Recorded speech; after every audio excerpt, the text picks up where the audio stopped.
Okay. My speech is going to be over type 1 diabetes.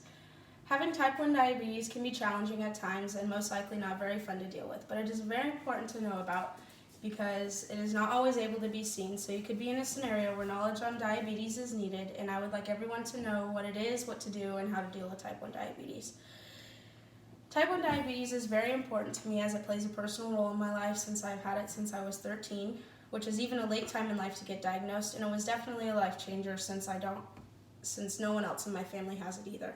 Type 1 diabetes is a condition where your body's pancreas usually gets attacked and stops producing insulin, which is what regulates your blood sugar when you eat or drink carbohydrates, which leads diabetics to having to take insulin through injections.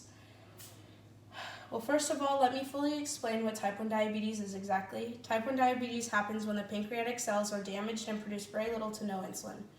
It is mainly referred to as juvenile diabetes because it normally happens in a younger age in children. Type 1 diabetes doesn't have a specific cause, but it happens when the body is fighting off an infection that ends up attacking your pancreas, causing the cell tissues to become damaged and to produce little to no insulin. Therefore, it is thought that it can be passed through genes and environmental factors can lead to type 1 diabetes. But since your pancreas produces little to no insulin, type 1 diabetics have to take shots through a pen or a vial, and then there are two types of insulin that is taken for type 1 diabetes. There's fast-acting insulin, which is taken at mealtime every time carbohydrates are ingested into your body, and then it's a fast-acting insulin, so it normally lasts 4 hours. And then we also have long-acting insulin, which is a 24-hour. It's only taken once every 24 hours. And insulin is calculated in units that are labeled off on the pens or the syringes. Everyone has a different conversion, but for me, personally, it's every 15 milligrams of carbohydrates, you take 1 unit of insulin. And then here is my first slide. This is what a healthy pancreas looks like, and then a diabetic pancreas looks like. This is the glucose in your blood, and that's when your insulin is coming through and it's moving it to the cells. But when you don't have the insulin, it doesn't help you get it safely in the right way through all to your cells. And then the most important thing with diabetes is to make sure you stay on top of your blood glucose levels. Your blood sugar is affected when consuming carbohydrates and taking insulin. The average blood glucose level for people without diabetes runs typically from 120 to 180. And that is the range diabetics try to stay in. Your blood sugar can get low from not eating or overtaking insulin. Your blood sugar becomes too low when you're supposed to eat or drink something with certain amounts of sugar depending on how low your sugar is. Overtaking insulin can cause this because insulin absorbs the sugar that the carbohydrates put in your body, and if you don't eat as much as you took, then it will cause your blood sugar levels to drop. And then the sugar that you needed is what is needed to fix that.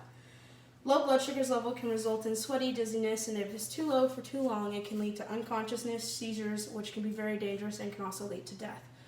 Blood sugar can also get too high, and when your blood sugar gets too high, it is caused from lack of insulin that is needed to be taken.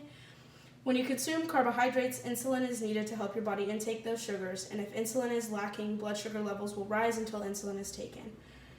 Making sure you take your insulins at the right time and the right amount is the most important thing you can do with diabetes to reduce all these risks from happening. This is just a little chart. This is hyperglycemia, which is when your blood sugar is too high. Those are some symptoms that you have. That's how you can tell if your blood sugar is too high, just on your own. Hypoglycemia is when your blood sugar is too low, and those are also symptoms that it tells you that you can have when your blood sugar gets too low.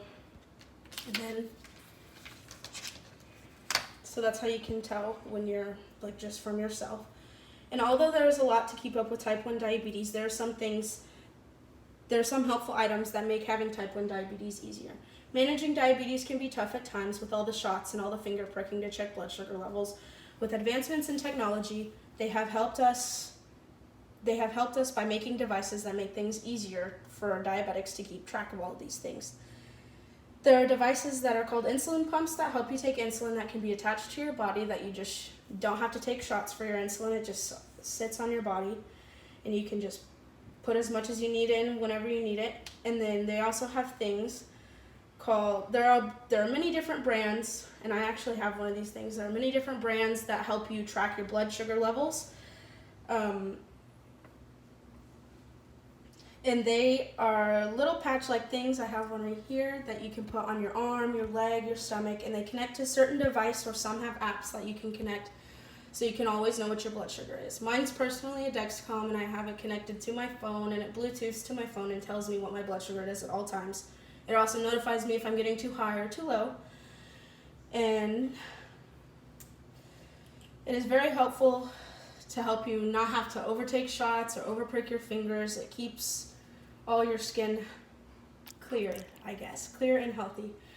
And then here is some things. This is a pin that like somebody like me would have. That's how I take my insulin. This is what you would check your blood sugar in if you didn't have what I have, with a test strip that goes in there. And then this is an insulin pump that people just have like this attachment on their stomach somewhere, and then they can put how much ever insulin they want in there.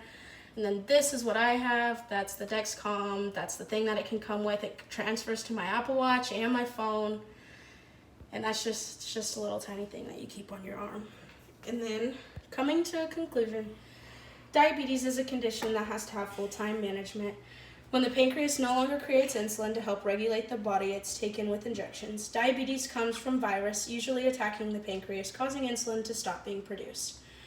Making everything you consume affects your blood sugar levels and causing you to take injections and monitor your blood sugar. Newer technologies have helped make this easier to manage, and it can be difficult to understand and learn all that needs to be done with type 1 diabetes. But with the improvements in technology, there are things making it much easier, and there are many camps and counseling groups along with support groups to help with big changes. Many things come with type 1 diabetes, but there are always solutions that can help you. No.